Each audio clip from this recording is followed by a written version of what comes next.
Tamo junto, grande abraço para você que se liga no canal DNA Palestra. Estamos chegando nessa sexta-feira para mais um vídeo. Se você ainda não é inscrito no canal, se inscreva, deixa o seu like, ative as notificações, comente. Isso fortalece o canal DNA Palestra e claro que eu conto com cada um de vocês, beleza? Queria falar de um assunto bastante interessante e que foi pauta de muitos programas esportivos nessa semana. A mídia palestrina também falou sobre isso, principalmente a Patrícia, o Donati do Avante Palestra, que são canais que eu assisto bastante. E eu queria também falar um pouquinho desse assunto.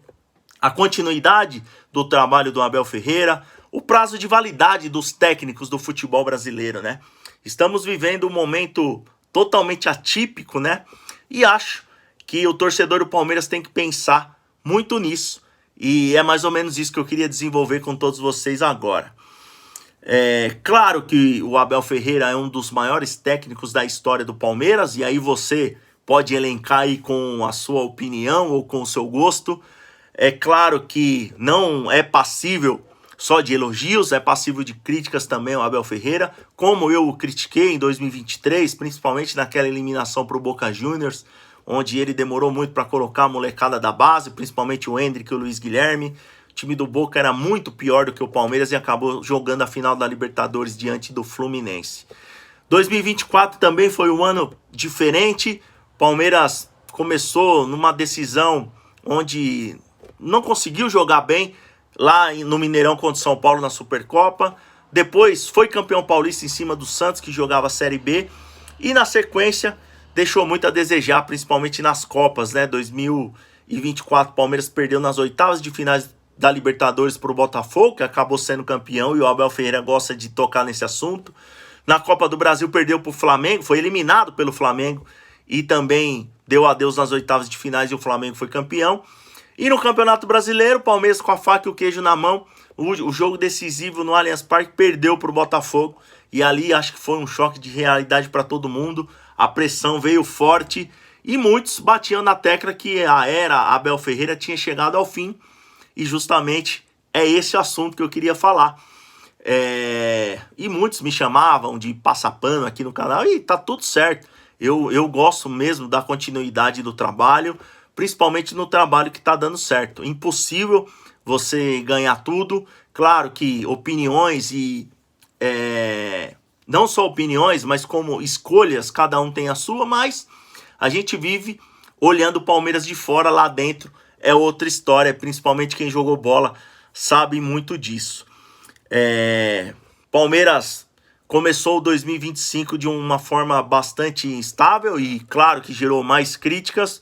Abel Ferreira mesclando muito o time, muitas indefinições na questão do elenco, e eu gosto de até tocar nesse assunto para a gente analisar o nível que a gente estava, né? O Atuesta jogou no Palmeiras 2 partidas, então isso mostra que o Palmeiras realmente estava no momento de transição, no momento de indefinições, e claro que essa reformulação no meio do caminho dificulta ainda mais o trabalho, né? Só de lembrar dos jogadores que saíram do Palmeiras, né? Como o Dudu, Luan, Zé Rafael, o próprio Rony. Então são jogadores que foram multicampeões com o Palmeiras, que era uma espinha dorsal do Abel, deixaram o time, e muitos jogadores chegaram, né? Como o Paulinho, o Vitor Roque, ainda nem estão entrosados com o elenco. Evangelista, Fux, Mikael, Emiliano Martinez e por aí vai.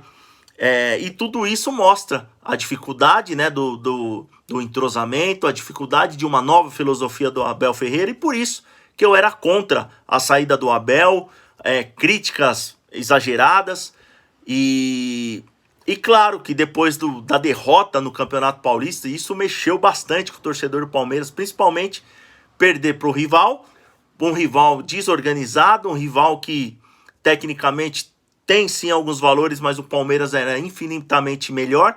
Mas o futebol é dessa forma.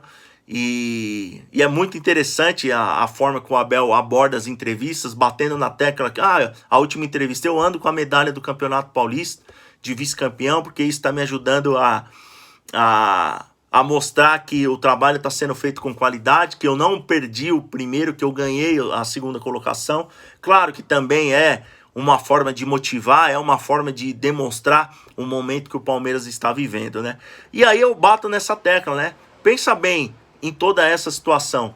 O trabalho que o Abel Ferreira tem no Palmeiras, a estrutura que o Abel Ferreira tem no Palmeiras, a confiança que o Abel Ferreira tem no Palmeiras e tudo que está acontecendo em volta do Palmeiras. É claro que a gente, de uma forma ou de outra, vai se comparar com os nossos adversários. Muita gente bate na tecla do Flamengo e acho que o Flamengo é sim uma boa comparação, como o Botafogo é, como o São Paulo, o Corinthians, até mesmo o Santos é.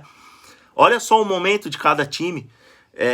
O Flamengo ainda vive a sombra de Jorge Jesus, daquele trabalho magnífico de 2019. Rogério Ceni veio para o Flamengo, foi campeão brasileiro e mesmo assim saiu. O Dorival Júnior veio para o Flamengo, venceu a Copa do Brasil e a Libertadores e foi simplesmente demitido ou não renovaram o contrato dele por um trabalho do Vitor Pereira que estava fazendo no Corinthians e que também não ganhou nada. Podemos dar exemplo do São Paulo, do Hernan Crespo, que foi campeão paulista em cima do Palmeiras e depois de um curto espaço de tempo foi demitido. O Thiago Carpini, que fez um trabalho bacana no Juventude, veio para o São Paulo, ganhou a Supercopa diante do Palmeiras, quebrou o tabu do São Paulo lá na Arena do Corinthians e pouquinho tempo depois foi demitido. E aí depois entrou o Dorival, ganhou a Copa do Brasil e saiu para a seleção. Podemos dar exemplo do Botafogo, com o Luiz Castro, que em 2023 fez um trabalho magnífico, mas na primeira proposta saiu. O Arthur Jorge chegou, fez um trabalho magnífico também, campeão da Libertadores e Brasileiro, primeira oferta saiu.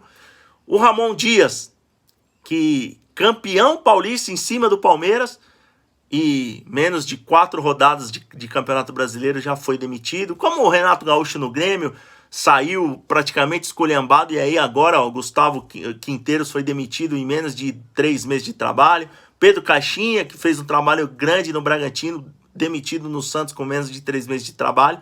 Então eu penso justamente nisso, no prazo de validade do trabalho, no nível do trabalho, e o torcedor do Palmeiras tem que valorizar não só o trabalho feito, como esse pensamento do Abel Ferreira de continuidade, de não deixar a peteca cair, de dar a cara na hora do momento difícil, às vezes até sendo inconveniente, podemos dizer assim, mas o trabalho do Abel Ferreira é sim de excelência, o trabalho da diretoria do Palmeiras é sim de excelência. Como eu falei, já foi passível de críticas a Leila Pereira, o Abel Ferreira, sem dúvida nenhuma, mas sinceramente, de todas essas direções dos times brasileiros, eu acho que a do Palmeiras ainda é a melhor, ainda é a mais sólida, ainda é o trabalho mais convincente de todos esses. O Felipe Luiz está começando o trabalho muito bem agora. Claro, o time do Flamengo também é um time. O Felipe Luiz é um puta de um cara legal.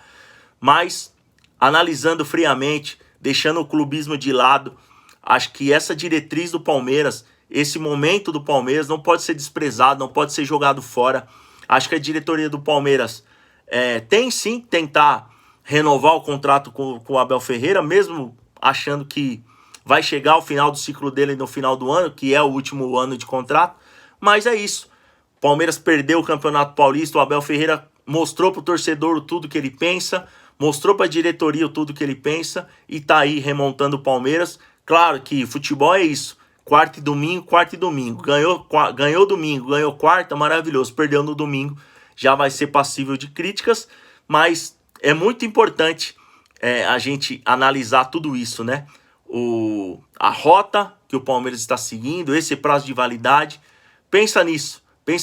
Olha só o momento do Palmeiras e olha só o momento dos nossos adversários batendo cabeça para tentar achar um comandante interessante.